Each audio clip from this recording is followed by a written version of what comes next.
सोलापूरपासून मी या दौऱ्याला सुरुवात केली. एक साधारणपणे 3.5 महिन्यावरती विधानसभेच्या निवडणुका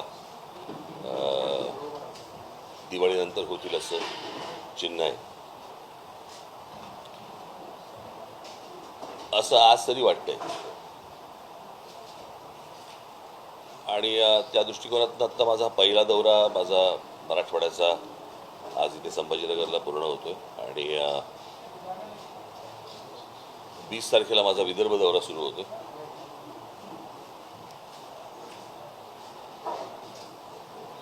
तुमच्याकडे काही बातम्या आल्या की मी दौरा आवरता घेतला वगैरे.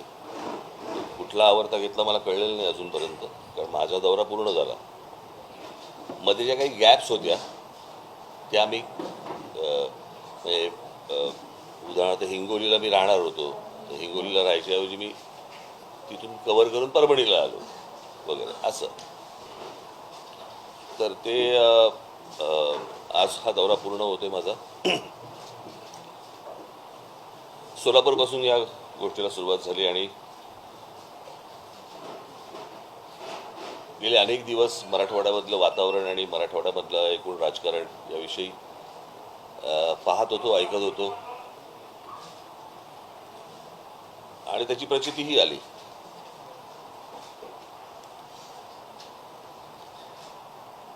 सोलापूरच्या पत्रकार परिषदेमध्ये मी जे बोललो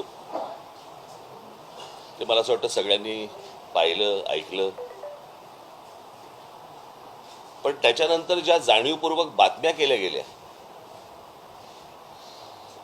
त्या मला असं वाटतं थोड्याशा धक्कादायक होत्या.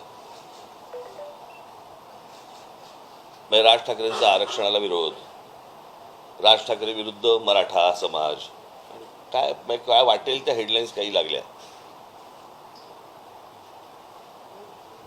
तुम्हाला कदाचित आठवत असेल तर 2006 साली मी पक्षाची स्थापना केली आणि 2006 सालापासून आजपर्यंत आमची भूमिका सुरुवातीपासून एकच राहिलेली आहे की आरक्षण द्यायचंच असेल तर ते आर्थिक निकषावरती द्यावं, ही आमची भूमिका पहिल्यापासून राहिलेली आहे. आणि त्याच्या उपर माझं असं म्हणणं आहे की महाराष्ट्राला खरं तर आरक्षणाची गरजच नाही आहे. महाराष्ट्र राज्यासारखं राज्य मला असं वाटतं हिंदुस्थानात दुसरं कुठचं राज्य नाही आहे की या राज्यामध्ये शिक्षणापासून ते नोकऱ्यांपर्यंत, उद्योगधंद्यापर्यंत इतक्या गोष्टी इथे उपलब्ध असताना बाहेरच्या राज्यांमधल्या लोकांना इथे सगळ्या गोष्टी मिळतात, पण आमच्या मुलींना इथे त्या गोष्टी मिळत नाहीत. त्या जर समजा महाराष्ट्रामधला जो कोटा आहे, महाराष्ट्रामध्ये ज्या काही उपलब्ध गोष्टी आहेत ह्या जर समजा आपण नीट वापरल्या महाराष्ट्रातल्या मुलींसाठी, मराठी मुलींसाठी, तर आपल्याला खरं तर आरक्षणाची गरजच नाही आहे. इतकं पुरून उरेल इतकं सगळ्या गोष्टी आपल्याकडे महाराष्ट्रामध्ये असताना आपल्याकडे या सगळ्या गोष्टी उभ्या राहत आहेत. आणि मला असं वाटतं ज्यावेळेला बाबासाहेब आंबेडकर, त्यांच्याही अगोदर मला असं वाटतं ज्योतिराव फुले, त्याच्या अगोदर शाहू महाराज, खरं तर आरक्षण ही गोष्ट किंवा अशा प्रकारे दुर्बल घटकांना अशा प्रकारे काही गोष्टी द्याव्यात हे खरं तर शाहू महाराजांनी तेव्हाच सांगितलं आणि त्याच्यानंतर हे सगळं पुढे सुरू झालं. परंतु आर्थिक दृष्ट्या जो मागासलेला आहे अशांना आरक्षण द्यावं, कळलं का? याच्याऐवजी फक्त आपल्याकडे जातीचं राजकारण केलं जातं आणि त्या जातीच्या राजकारणामधनं माती भडकवली जातात. म्हणजे आत्ताची साधी गोष्ट सांगतो, हा माझा संपूर्ण दौरा, या संपूर्ण दौऱ्यामध्ये जरांगे पाटलांचा काहीच संबंध नव्हता.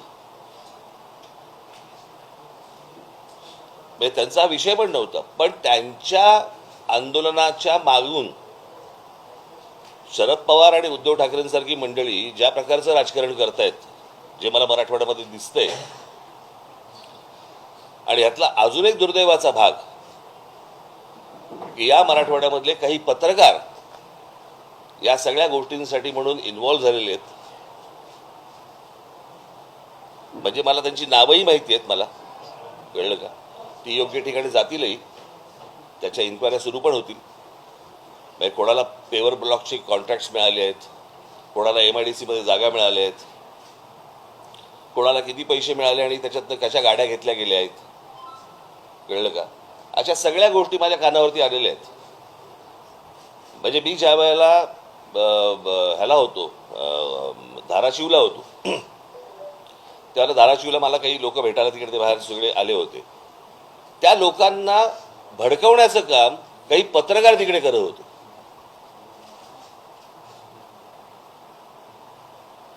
मी ज्यावेळेला त्याला सांगितलं की तुम्ही वरती या, त्यावेळेला नाही नाही चला खालती चला खालती चला हे सांगणारे पत्रकार होते. आणि मग त्याच्यातले कोण जण माझ्याबरोबर येणार आणि माझ्याबरोबर बोलणार आणि मग नाही नाही मग तिकडे मग पत्रकार आमच्या चॅनलचे तिथे माईक पाहिजेत वगैरे, हे इथपर्यंत सगळं प्रकरण झालं. त्यातले जे 2 जण होते ते पूर्वीचे असं म्हणतात ते म्हणत होते की पूर्वीचे आम्ही शरद पवारांच्या जवळचे, त्यांचे फोटोही आहेत. आता पूर्वीचे तुतारी बरोबर पूर्वीचे फोटो कसे असतात हे मला कळलेलं नाही.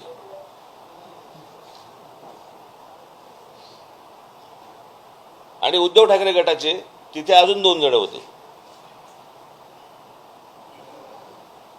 परवा दिवशी कुठेतरी मी नांदेडला असताना तिथे सर्किट हाऊसवरती एक कोणतरी 2-4 जण ओरडत होते. त्यातला एक जो माणूस होता त्यांचा शरद पवारांबरोबर आत्ताचा फोटो आहे.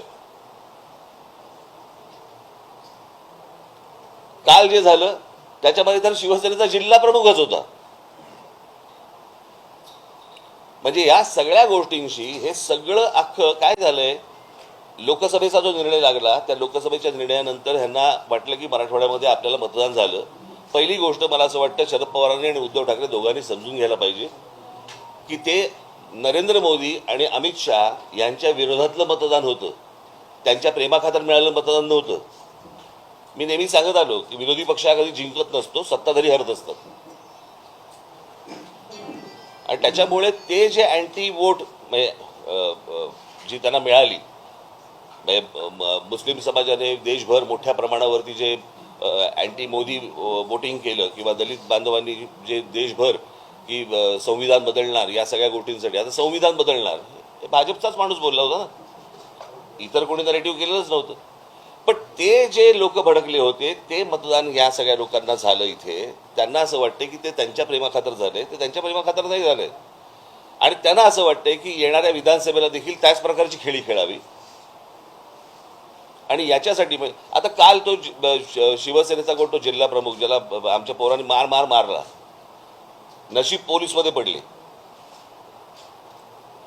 प्रश्न असा आहे, तो ओरडत गेला 1 मराठा लाख मराठा म्हणजे काय, तर ह्यांना दाखवायचं की हे जरांगे पाटलांचं आहे. पण त्यांच्या आडून ह्यांचं विधानसभेचं राजकारण सुरू आहे हे मला असं वाटतं लोकांसमोर येणं गरजेचं आहे. मराठा बांधव असतील, भगिनी असतील, ओबीसी समाजातले बांधव असतील, भगिनी असतील, इतर समाजातले लोक असतील, ह्यांनी ही गोष्ट नीट समजून घेतली पाहिजे. शरद पवारांसारखा आज 82-83 वर्षाचा माणूस आज महाराष्ट्रामध्ये स्टेटमेंट करतो की महाराष्ट्रामध्ये मणिपूर होईल.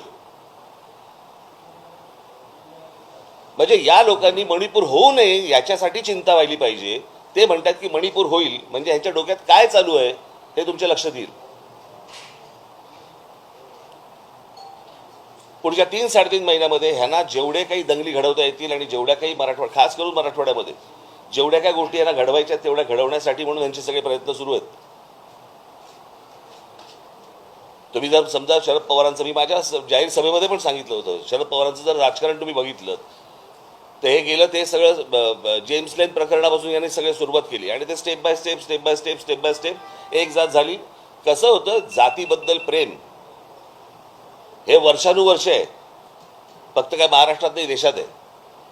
स्वतःच्या जातीबद्दल प्रेम असणं, पण दुसऱ्याच्या जातीबद्दल द्वेष निर्माण करणं हे पवारांनी जेव्हा राष्ट्रवादी निर्माण केली त्याच्यानंतर हे सगळं सुरू झालं.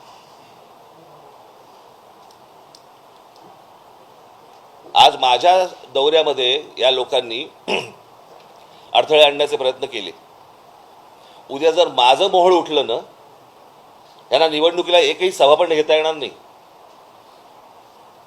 यांनी माझ्या वाट्याला जाऊ नये या लोकांनी, कळलं का? मी एकदा मागे म्हटलं होतं की यांच्याकडे प्रस्थापित आहेत, माझ्याकडे विस्थापित आहेत.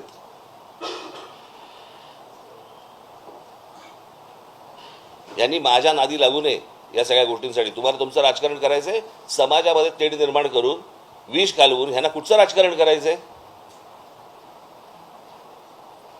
आणि ह्यांच्या राजकारणाचा बेसच हा आहे.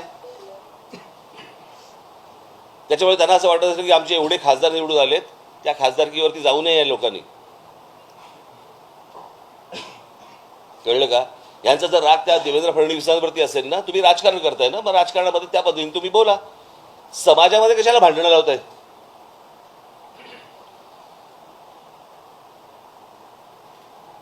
बरं, विषय आरक्षणाचा आहे ना. मला अजूनही आठवते 2003 किंवा 2004-05 वगैरे असेल, आठवत नाही मला. त्याला पहिल्यांदा मराठा समाजाचा मोर्चा त्यावेळेला, ते जे नंतर जे आले ना मोर्चे, ते नंतरचे वेगळे. पण मराठा समाजाला आरक्षण मिळालं पाहिजे याचा पहिला मोर्चा त्यावेळेला इथे आला होता.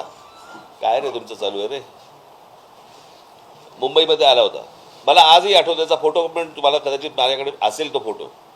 व्यासपीठावरती तिथे जिथे मोर्चा अडवला गेला तिथे भाजपचे लोक होते, राष्ट्रवादीचे लोक होते, काँग्रेसचे लोक होते, शिवसेनेचे लोक होते आणि बाकी इतर काही लोक होते.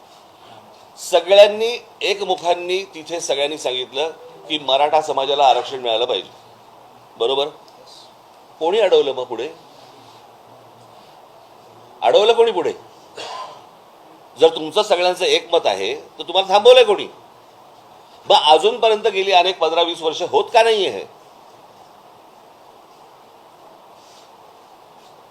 म्हणजे गेली 10 वर्ष केंद्रामध्ये नरेंद्र मोदी पंतप्रधान आहेत किंवा होते, आता तिसरी टर्म सुरू झाली, पण 10 वर्ष तर होते ना, बहुमतात होते.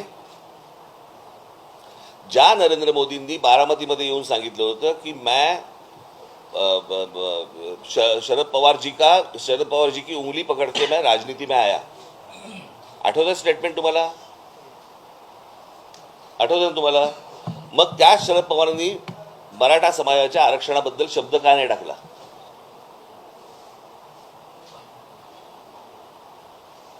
हेच उद्धव ठाकरे पहिली 5 वर्ष भाजप बरोबर तिकडे केंद्रामध्ये नांदत होते, राज्यामध्ये नांदत होते ना. मराठा समाजाच्या आरक्षणासाठी या लोकांनी शब्द का नाही टाकला? आत्ता जरांगे पाटलांच्या पाठीमागून ह्यांचं हे जे राजकारण सुरू आहे हे फक्त मतं मिळवण्यासाठीच आहे, याच्या पलीकडे काही नाही आहे. तुमचं राजकारण तुम्हाला लख लाभो, माझ्या नादी लागू नका, एवढंच फक्त मला त्यांना सांगायचंय. माझी पोरं काय करतील ना ह्यांना कळणार पण नाही. नंतर घरी येऊन आरशापुढे पाठ बघावी लागेल आणि पोट बघावे लागेल आणि गाल पण बघावे लागतील.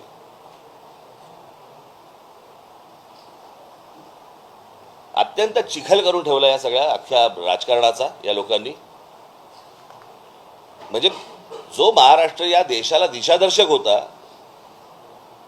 आपण म्हणायचो की हे बाबा हे या प्रकारचं जातीचं राजकारण उत्तर प्रदेशमध्ये होतं, बिहारमध्ये होतं, बाकी झारखंडमध्ये होतं, अशा प्रकारचं राजकारण. मी तुम्हाला एक मागे उदाहरण पण दिलं होतं, आठवतं तुम्हाला? आमचे अनिल शिदोरे गेले होते एकदा आणि एका ढाब्यावरती थांबले चहा प्यायला. तर ढाब्यावरचा तो काउंटरवरचा माणूस आला, हे बसले होते तिकडे खाटेवरती. तो काउंटरवरचा माणूस आला आणि शिदोरेंना विचारलं, कौन सी जात से हो? हे वातावरण महाराष्ट्रात आणायचंय. त्या दिवशी मी मोबाईलवरती बघत होतो, कुठेतरी मला क्लिप पाठवली, लहान लहान मुली बोलत होत्या की आम्ही ओबीसी समाजातल्या आणि आमच्या मराठा समाजातल्या आमच्या मैत्रिणी होत्या, पण आता हे सगळ्या वातावरणामुळे त्या दूर झाल्या, आम्ही पण दूर इथपर्यंत आणलं, खालपर्यंत घाण राजकारण. का तुम्हाला सत्य द्यायचंय म्हणून, मतं पाहिजेत म्हणून?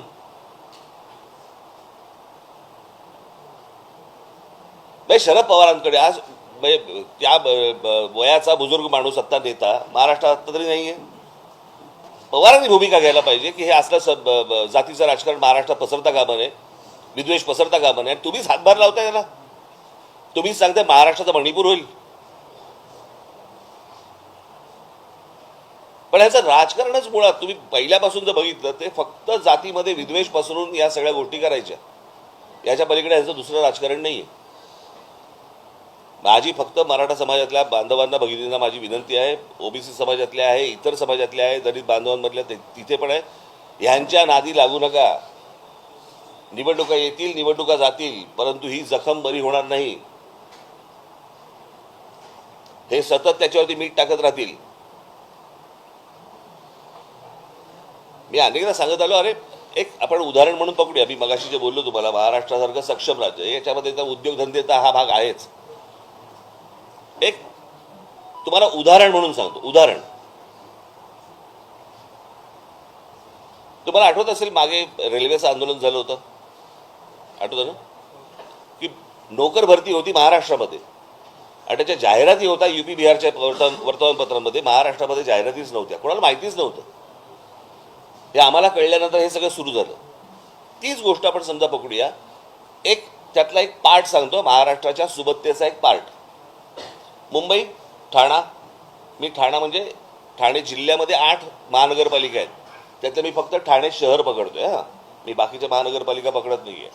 मुंबई, ठाणा, पुणा, नाशिक, नागपूर. मी संभाजीनगर पण पकडत नाही आता. या 5 शहरांमध्ये मिळून साधारणपणे किती रिक्षा असतील अंदाज आहे तुम्हाला? साधारणपणे 90 लाख ते 1 कोटीच्या आसपास रिक्षा आहेत. त्यातले जवळपास 70% हे रिक्षा चालवणारे परप्रांतातले लोक आहेत. आता माझ्या महाराष्ट्रामध्ये परवाने मिळत आहेत हे त्यांना समजतंय, पण माझ्या महाराष्ट्रामधल्या ग्रामीण भागामधल्या तरुणांना ही गोष्ट समजत नाहीये की महाराष्ट्र राज्य सरकार हे परवाने वाटते. हे काय आजकालमधली गोष्ट नाहीये, हे गेल्या 10-15 वर्षातली गोष्ट म्हणतो मी तुम्हाला.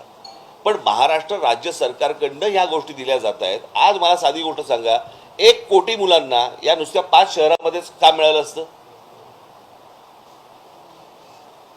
इतक्या गोष्टी महाराष्ट्रामध्ये उपलब्ध असताना आमची मुलं तडफडतायत का? या नोकऱ्यांपासून, उद्योगापासून, सगळ्यापासून वंचित का राहत आहेत? याचं कारण सरकार आपलं जरी असलं तरी हे आपल्या मुलांपर्यंत, मुलींपर्यंत या गोष्टी कळवत नाहीये. आज महाराष्ट्रामध्ये मी काढले ते एक काही पत्र, महाराष्ट्रामधल्या काही उद्योग आहेत, त्यांनी पत्रक काढले, पत्रक, की आमच्या उद्योगामध्ये महाराष्ट्रीयन लोक आम्ही घेणार नाही म्हणून. ह्यांची हिंमत कशी होते हो?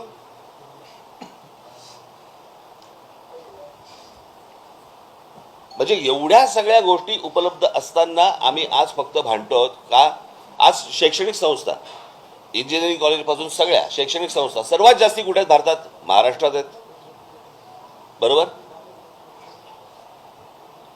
त्या शैक्षणिक संस्थांचे मालक कोण आहेत?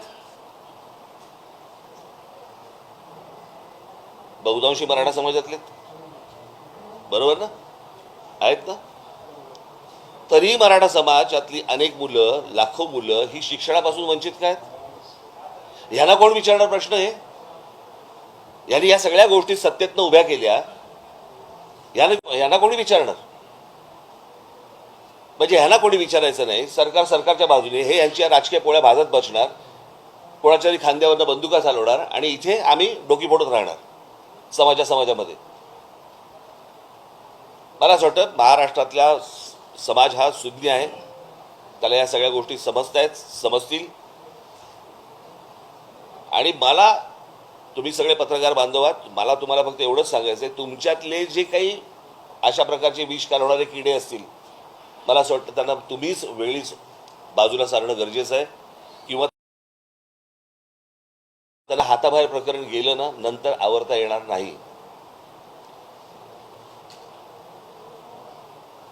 म्हणजे कालचा जो प्रसंग झाला तुमच्या ह्याच्यातला, कुठला, बीडला, त्याच्यात 3 पत्रकार सापडलेत.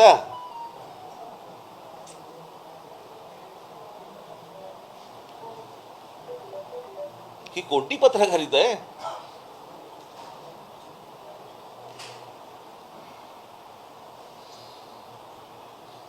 सो मला असं वाटतं की मी हा सगळा दौरा पूर्ण करून मी आता मुंबईला जाईन. 20 तारखेला माझा विदर्भाचा दौरा सुरू होईल. बघू काय विघ्न आणतात ते, आणि ते विघ्न त्यांच्या गळ्यात कशी घालता येतील ते आम्ही पाहू. संविधान बदलण्याचा जे मुद्दा तुम्ही मांडता ते भाजपच्या खासदारांनी सुरुवातीला बोललं होतं. भाजपवाले तर म्हणतात की हे फेक नॅरेटिव्ह विरोधकांनी सेट केलं. नाही, मी त्याशी बोललो ना, सोलापूरला पण हेच सांगितलं की भारतीय जनता पक्षाच्या एका माणसाने नाही सांगितलं, 4-5 लोकांनी सांगितलं, तेव्हा बोलून झालं. ते काही असतात मूर्ख, त्याला काय हे करणार तुम्ही. पण ती गोष्ट त्यांना शेवटपर्यंत खोडता नाही आली. तुम्हाला आठवत असेल शिवतीर्थावरचं, शिवाजी पार्कवरचं माझं भाषणामध्ये मी तेव्हा पण हे बोललो होतो की संविधान बदलणार नाही, हे तुम्ही स्पष्ट करा. आठवतं ना तुम्हाला? मी त्या भाषणामध्ये सांगितलं होतं मी, पण ते शक्य नाही झालं त्याला. मराठा आरक्षणाबाबत आता सध्या असं झालं आहे की जे वक्तव्य केलंय ते महाराष्ट्राला समजलं नाही. फक्त आणि सर्व राजकारण्यांना सुद्धा बहुतेक ते कळलं नाही. जे काही संधी आहेत त्या या पोरांना दिल्या गेल्या नाही म्हणून हे पोर आपले रोजगारासाठी तडफड करतात. हे विरोधकांनी समजून सुद्धा न समजण्याची फक्त भूमिका घेतली. नाही, मला असं वाटतंय विरोधकांच्या आधी पत्रकार मराठा समाजाला आरक्षणाला राज ठाकरेंचा विरोध ही पहिली बातमी कोणी लावली ना, तिथून पुढे गेलं ना सगळं प्रकरण. राज ठाकरे विरुद्ध मराठा समाज ह्या बातम्या कोणी लावल्या? म्हणजे पहिल्या बातम्या इथून आल्या, बरोबर आहे. आणि मग बातम्या आल्यावरती ज्यांना जे हवं होतं किंवा ज्यांनी जे सांगितलं होतं त्याप्रमाणे त्यांनी बातम्या लावल्या, ते समोर आलं, उघड झालं. म्हणजे मला एका गोष्टीचं समाधान आहे या अख्ख्या दौऱ्यामध्ये की ह्यांचं नेमकं काय चाललंय हे किमान उघड झालं. आणि ह्याच्या पुढे ते काय करणार आहेत ना हे आता लोकांना कळेल. तुम्हाला जे विरोध करणारे लोक मोर्चामध्ये आले, तुम्ही म्हणताय की ते राजकीय पक्षांचे पदाधिकारी आहेत. माझ्याकडे फोटो आहेत हा. असं असताना सुद्धा तुम्ही त्यांच्यासोबत चर्चेची तयारी दाखवली, त्यांच्याशी बोललात सुद्धा. तो पण मला माहित नव्हतं. ते पहिल्यांदा जेव्हा झालं ना त्या धाराशिवला, तोपर्यंत मला काहीच माहित नव्हतं. मला वाटलं मी त्या खाली ते काही घोषणा देत होते म्हणून मी खाली आलो. म्हटलं या वरती बोलायचं ना माझ्याशी, वरती या. ते वरती यायचे खालतीच गेले.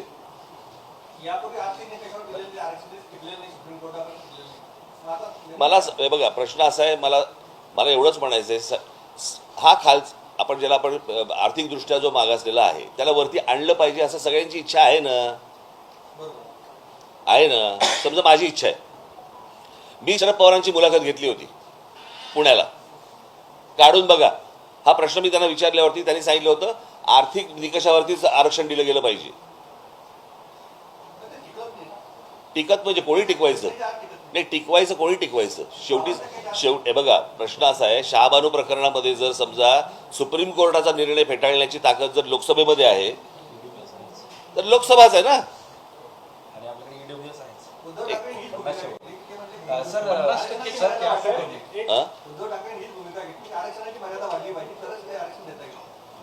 त्याच्याबद्दल काय भूमिका? 50% कॅप उठवणं जी आहे, मर्यादा 50% वाढवणं, केंद्राच्या हातामधला हा निर्णय आहे. मला असं वाटतं की खरी गरज कोणाला आहे ना ते पहिलं तपासणं गरजेचं आहे. कळलं का? हे तुम्ही टक्क्यात जाऊच नका. या टक्क्याला काय अर्थ आहे? निवडणुका आल्या की भाजपकडनं सातत्यानं आरक्षणाचे वादे केले जातात. धनगर आरक्षणाच्या बाबतीत सुद्धा त्यांनी असाच पद्धतीचा मागच्या निवडणुकीच्या आधी त्यांनी वादा दिला आणि त्यानंतर 5 वर्ष हा मुद्दा तसाच राहिला. भाजप सुद्धा या जातीय राजकारणाचा वापर करतो असं वाटतं तुम्हाला? केलाच ना, त्यांनी पण केलंच की हे सगळे मिळून. परंतु या सगळ्या ह्याच्यामध्ये आता गेल्या लोकसभेनंतर जे सुरू झालंय त्याच्यानंतर काय शरद पवारांची राष्ट्रवादी आणि उद्धव ठाकरेचा काय जो गट जो असेल तो हे ज्या हिरिरीने पुढे आलेत विष पसरवायला ते जरा जास्तीच आहे.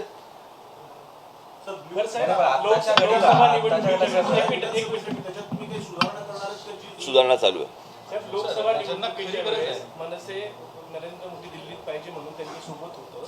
आता विधानसभेला तुम्ही महाराष्ट्रभर दौरा करतायत, विधानसभेचे काही उमेदवारी सुद्धा तुम्ही जाहीर केल्यात मनसेच्या. मग महाराष्ट्रात आपल्याला एकनाथ शिंदे, फडणवीस, अजित पवार नकोत का? प्रश्न असा आहे ना, काय आहे 3 लोकांची एक कंपनी आहे, त्यांचे स्टेक ठरलेले नाही आहेत. कुठून चौथा पार्टनर घेणार? महाराष्ट्रात खरी गरज ज्यांना आरक्षणाची खरी गरज ज्यांना आहे त्यांना दिलं पाहिजे. पण मराठा समाज जी आरक्षणाची मागणी करते तर त्यांना आरक्षणाची गरज आहे असं तुम्हाला वाटतं का? सर जो गरीब आहे त्याला असणारच ना. कळलं का? मराठा काय आणि कोणी काय, तुम्ही कशाला त्याच्यात फोड करताय? मी आत्ता हे जे पत्रकार आहेत ना इथे समोर उभे आहेत, बरोबर आहे, इथे उभे राहा आणि सांगा यांची जात कुठची. सांगता येईल का यांची जात कुठची? सांगता येईल का? नाही ना. आपण कशाला फोड करतोय? त्या जातीचं आंदोलन सुरू आहे म्हणून. हो, पण म्हणूनच माझं तेच म्हणणं होतं. आता मागच्या वेळेला पण मी आठवत असेल तर तुम्हाला जरांगे पाटलांचं आंदोलन चालू असताना तिथे बोललो होतो ना मी. होतात ना तुमच्यापैकी कोणी तिकडे? की तो टेक्निकल प्रॉब्लेम आहे. आणि कसं आहे, हा फक्त महाराष्ट्रातल्या मराठा समाजाचा विषय येत नाही. एक जर विषय आला तर बाकीच्या राज्यांमधल्या जे इतर जाती आहेत त्यांचाही विषय येतो भर. आणि ते बाकीच्या राज्यांमध्ये कोणी काढायला तयार होत नाहीयेत. संध्या जातीय मतांचं राजकारणच सगळे पक्ष डोळ्यासमोर ठेवले ना. सगळ्या पक्षांचा एकच अजेंडा दिसतो, जातीय बघा, राजकारण. माझं असं म्हणणं आहे, माझं सांगणं कोणाला आहे? राजकीय पक्षांना नाही आहे. माझं सांगणं समाजाला आहे की हे जे विष कालवत आहेत, ह्या विष कालवण्याला तुम्ही थारा देऊ नका. एवढंच फक्त माझं म्हणणं आहे. कारण ह्याच्यामधले काही जे मुठभर आहेत हे फक्त हे तुम्हाला सांगतो 3.5 महिन्यानंतर ना हे कोणी दसणार, यांचं काम आटपलेलं असेल. विषय नीट समजून घ्या. आणि बघा, तुम्ही माझ्याकडनं काही बदलून घ्यायचा प्रयत्न करत असाल, मी बोलीन पण इतके अज्ञानी पण दाखवू नका. हा, काही संबंध नाही. मात्र आम्हाला इशाऱ्याने हे देऊ नका. मला जर धमक्या द्यायच्या असतील तर फडणवीस आणि महाराष्ट्र धुळ्यांना द्या असं संजय राऊत म्हणाले. कोणाला? नाही नाही, ती शरद पवारांची सोंगटी आहे, ती करवली, त्यांच्या अमंगल कार्यातली करवली आहे ती. कळलं का? ती उंबरठ्यावरती बसून तिकडेच आयुष्य झिजवणार. तुम्हाला उत्तर प्रदेश, बिहार आणि महाराष्ट्र याच्यातल्या राजकीय पट जो आत्ताचा आहे तुम्हाला काय म्हणायचं? काय सॉरी, एकूण जो बिहारचा आणि महाराष्ट्राचा जो राजकीय पट आहे त्याच्याविषयी तुम्हाला काय म्हणायचं? कारण नाही, त्यांच्यासारखा पट आपण निर्माण करतात इथे लोक. असा महाराष्ट्र तुम्ही पाहिलात का हो? मला सांगा. तुमच्यातलं आता माझ्याकडनं काय वधून घेणं आणि तुम्हाला काय छापणं बिपणं हा जरा आपण बाजूला सारू. पण एक पत्रकार म्हणून तुम्ही इतकी वर्ष या सगळ्या फील्डमध्ये आहात, मराठवाड्यामध्ये आहात, असा होता का हो महाराष्ट्र? हा, बाकी सगळं ठीक आहे, राजकारण होत राहील, बाकीच्या सगळ्या गोष्टी होत राहतील. एकदा काहीतरी आपण स्वतः पण विचारलं पाहिजे ना, असे होतो का आपण? पण राजकारणी सुद्धा म्हणजे आता कसं आहे, महापुरुष जातीमध्ये वाटून घ्यायचे, संतांची आडनावं बाहेर काढायची, हे असं नव्हतं कधी. हे ज्यांना त्याच्या मागून जे त्यांना राजकारण जे खेळायचंय तेच हे सगळे उद्योग करतायत. पण राजकारणी सुद्धा त्यावर डिसेंट होते. राजकारणी सुद्धा बदलले जातात. राजकारण्यांना सुद्धा हे जातीचे संघाचे हवे आहेत. म्हणजे लोकही बदलले, महाराष्ट्र बदलला, नेते बदलले. आता मी परत तेच सांगतो, पत्रकारही बदलले, नक्कीच बदलले. बरोबर ना?